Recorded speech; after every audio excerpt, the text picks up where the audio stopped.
చందమామ కథ. రాతి మీద పంట. నిజాము రాజ్యంలో ఒక మొఖాసాదారుడుండేవాడు. అతనికి వివాహమై భార్య కాపురానికి వచ్చింది. కానీ ఆ మొఖాసాదారు అత్తవారి మీద దేనికో అలిగి భార్యతో మాట్లాడేవాడు కూడా కాడు. చివరకతడి భార్య తన దురవస్థ సంగతి ఇంటి పురోహితుడికి చెప్పుకున్నది.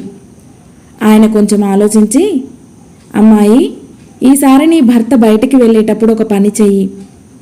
నోట వక్క వేసుకుని చేతిలో ఆకులు పట్టుకుని వాకిలికి అడ్డంగా నిలబడు. నీ భర్త నిన్ను అడ్డులెమ్మంటాడు. సున్నం పెడితే లేస్తానను. దానికి అతను ఏమంటాడో నాతో చెప్పు అన్నాడు. భార్య అలాగే చేసింది. ఆమె వక్క వేసుకుని చేతిలో ఆకులు పట్టుకుని వాకిలికి అడ్డంగా నిలబడింది. బయటికి పోతూ భర్త వచ్చాడు. దారికి అడ్డం లే అన్నాడు. కొంచెం సున్నం పెట్టండి, లేస్తాను అన్నది భార్య. రాతి మీద రాజనాలు పండాలి, బంగారు కొడవళ్లతో పంట కోయాలి, నేను ఆడదాని చెప్పులు మొయ్యాలి, ఎర్ర చెరువు నీళ్లు తాగాలి, అప్పుడే నీకు నేను సున్నం పెట్టేది అంటూ భర్త ఆమెను తోసేసి వెళ్ళిపోయాడు. భార్య పురోహితుడితో జరిగిందంతా చెప్పింది. ఇంకేమమ్మా, మీ పొలంలో రాతి భూమి ఉన్నదిగా, దాని మీద మోకాలి లోతు మట్టి తోలించి రాజనాలు చల్లించు. పంట అయ్యాక బంగారు గొడవళ్ళు పెట్టి కోత కోయించు అన్నాడు పురోహితుడు. భార్య పురోహితుడి సలహా ప్రకారం రాజనాల పంట వేయించి అది కోతకు రాగానే మగవేషంలో గుర్రం ఎక్కి పంట కోసే చోటుకి వెళ్ళింది. ఎవరి అనుమతితో ఈ భూమిలో సేద్యం చేస్తున్నారు?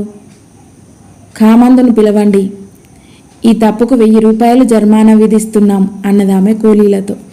వెంటనే ఆమె భర్త కోసం కబురు వెళ్ళింది. అతను వచ్చాడు. భార్య అతని మీద మండిపడుతూ, మేం నవాబు గారి అధికారులం. ఈ పొలంలో పంట పండించటానికి నీకు అనుజ్ఞ ఇచ్చిన గాడిదెవరు? రా, దఫ్తరుకు రా అన్నాడు. భర్త వణికిపోతూ కాలినడకను ఆమె గుర్రం వెనుకనే బయలుదేరాడు. గుర్రం మీద ఉన్న భార్య తన కాలి చెప్పులను ఒక్కొక్కటే కింద వదిలింది. అధికారి అసలే ఆగ్రహంగా ఉన్నాడని భర్త ఆ చెప్పులు తీసి చేత పట్టుకొని గుర్రం వెంట పరిగెత్తాడు. భార్య అతన్ని ఎర్రచెరువు గట్టుదాకా తీసుకుపోయింది.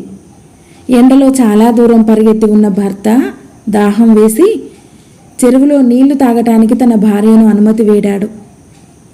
సరే, నీళ్లు తాగి నువ్వు ఇంటికి పో, ఈసారికి నిన్ను క్షమించాం అంటూ భార్య గుర్రం మీద ఇల్లు చేరుకున్నది. తర్వాత చాలాసేపటికి భర్త ఇంటికి వచ్చాడు. ఆమె అతనికి భోజనం పెట్టింది. అతను భోజనం చేసి బయటికి పోబోతుండగా ఆమె వక్క వేసుకొని చేత ఆకులు పట్టుకొని వాకిలికి అడ్డంగా నిలబడింది. దారికి అడ్డంలే అన్నాడు భర్త. రాతి మీద రాజనాలు పండాయి, బంగారు కొడవళ్లతో కోశారు, మీరు ఆడదాని చెప్పులు మోశారు, ఎర్రచెరువు నీళ్లు తాగారు, కాస్త సున్నం పెట్టి మరీ వెళ్ళండి, తప్పేమీ లేదు అన్నది భార్య. భర్తకు జరిగిందంతా అర్థమైంది. అతను చాలా సిగ్గుపడి ఆనాటి నుంచి భార్యతో మంచిగా ఉండసాగాడు. కథ సమాప్తం.